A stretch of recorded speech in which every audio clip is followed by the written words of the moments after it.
House Staunton's home in the Crown Lands ended up being a pivotal location in the Civil War. The battle at Rook's Nest, the first major battle with dragons involved in the Targaryen Civil War. A small little plot of land and a fairly insignificant line of nobility is at the heart of the biggest moment of the series so far. This was a big deal in the lore books too, but House of the Dragon just made it even juicier by giving us Aegon and Brother Aemond's perspective. The Vhagar moment with Lucerys last season was a taste of what a dance of dragons would look like in the show. But episode 4 of this season was something else entirely. Up there with some of the best moments at Game of Thrones in its prime. This could have been an iconic episode 9 moment that Game of Thrones was known for doing every other year. And not just for the special effects and action scenes. Adding a little bit of character to each dragon goes a long way. The Red Queen, Meleys, had her moments, Vhagar cemented herself as a truly terrifying monster, and then poor Sunfyre, our fantastical golden retriever. This episode was an entire story. Hardhome, my favorite episode of Game of Thrones, had a similar feel. I don't know how they fit so much into a nicely paced 60 minutes, but this was so damn good. Just when I thought the season was starting off weaker than the first. It's so good that it might save the season viewership-wise, because things aren't exactly going swimmingly according to the ratings. But of course we know how much HBO shows get pirated with the way they price things and unavailability. A lot of progress, story-wise, for Aegon, Rhaenys, and big for Alicent and Aemond, even making some time to start off the episode for Daemon's cursed adventures at Harrenhal. When last week, the vision served to him revolved around his wife Rhaenyra, this week we're transitioning deeper than the symbolism road. Daemon sees his wife, Laena Velaryon, the mother of his daughters, and then a fusion of himself and nephew Aemond. Like the rest of us, Daemon must be recognizing the parallels. The most prominent threat to the Blacks, just like how he's the Green's biggest obstacle. Lacking moral compasses, unpredictable, and very dangerous. Alice Rivers, a bastard of House Strong, wants us to believe the weirwood tree bed he's been sleeping in is messing with his dreams, and he seems to trust her, fascinated with her knowledge and potions. His head is filling with regret, while Aemond is playing with fire. I didn't see him attacking his own brother, but I should have after that wild brothel scene last week, where Aegon drunkenly insults him in public. Aegon, thrown into such a big role he never wanted, and just tries to step up, gets pushed down by his entire council. Even his mother isn't interested in consoling her damaged child. He comes to her for a therapy session, but she kicks him down another notch. Feeling the need to prove his value, he goes into battle for the first time. Rhaenys atop Meleys would have made quick work of the amateurs, the perfect opening for Aemon to take over as the head of the Green's faction. No one will question his friendly fire but the Kingmaker, Criston Cole. Aemond and Criston were the only ones aware of the planned surprise with Vhagar. Aegon and Sunfyre aren't seen as a loss in the eyes of Aemond, despite the Greens in desperate need of dragons and riders, when the Blacks have more. He was just incompetent. I can't believe the writers found a way to make me almost forget how awful Aegon really is. Alicent is clearly losing her spirit in the Green's cause, but things were already in motion long before she misinterpreted King Viserys' final words. She's making a mess of things and is partially responsible for destroying her family. Still patiently waiting for Helaena scenes though. A new dynamic between her and Aemond has to be underway. We still shouldn't expect much from the youngest sibling, Prince Daeron, in Old Town anytime soon. Vhagar never needed Sunfyre there to take care of Meleys, but the battle at Rook's Nest will be remembered as a 2v1 victory for the Greens, and in the end, a major hit to the Black faction.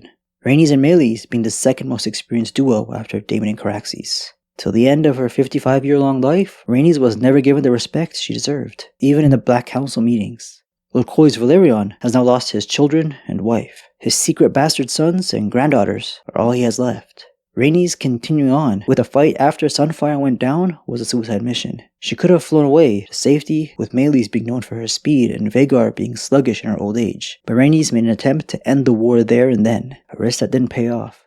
Aemon's bloodthirst didn't end with Rhaenys. He landed and went looking for his older brother, somewhere in the fields.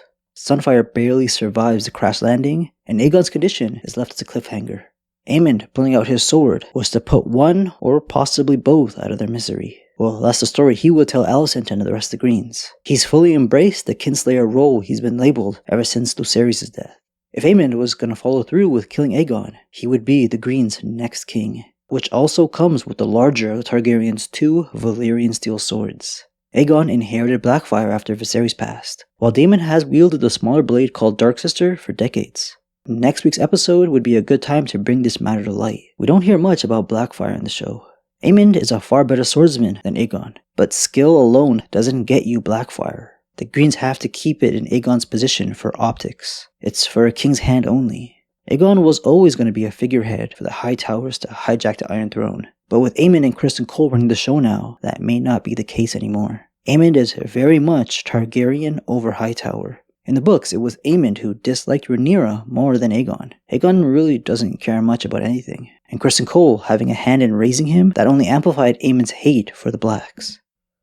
With 100 knights and 500 men-at-arms, the royal household augmented by 3 times as many hardened sellswords, Sir Criston marched on Rosby and Stockworth, whose lords had only recently repented of their allegiance to the Queen commanding them, to prove their loyalty by adding their power to his own. Thus augmented, Cole's hosts advanced upon the walled harbour town of Duskendale, where they took the defenders by surprise. The town was sacked, the ships in the harbour set afire, Lord Darkland beheaded. His household knights and garrison were given the choice between swearing their swords to King Aegon or sharing their lord's fate. Most chose the former. Rooks Rest was Criston's next objective. Hand the king and lord commander of the Kingsguard, Cole has made a lot of progress in a short amount of time for the Greens. He's now raised an army from defeated houses, preparing for the real challenge in the Riverlands, where Daemon is making his home base. The books mention Rhaenyra having a mother's heart, hurting the Blacks in these early moments of the Civil War. Her son Jacaerys, and even Baela should have gone with Rhaenys, since their only advantage is dragon riders. Sending only one is just a bad move. 800 knights and squires, and common men, lost their lives that day as well. Another 100 perished not long after, combining both sides of the battle. Aemon and Criston will have a new dynamic as well. As clouded as his judgment has become over the years, taking Aegon out of the picture would never be something Criston would do to Alicent, but most will never know the truth. They're winning the war, but there are cracks forming deep within. Those closest to the dragons did not live to tell the tale. Those further off could not see for the flame and smoke. A direct quote from the books, which is great because the show writers get a little freedom with creative liberties, like Vhagar attacking Sunfyre. As Hand, Criston is now in charge, a very scary thought. Again, I thought this would all happen in the 7th or the finale in the 8th episode, since the season is a little shorter. The battle at Rooks Rest, happening at the halfway point, makes me wonder where they want to close things off before Season 3. Fans online were talking about the craziness of Rat and Cheese in the season's premiere. Even the Cargyle twins had people excited. Episode 3 set up some great plot points for the future, but it really feels like this episode brought the community back. Fun times. Thanks for watching, guys.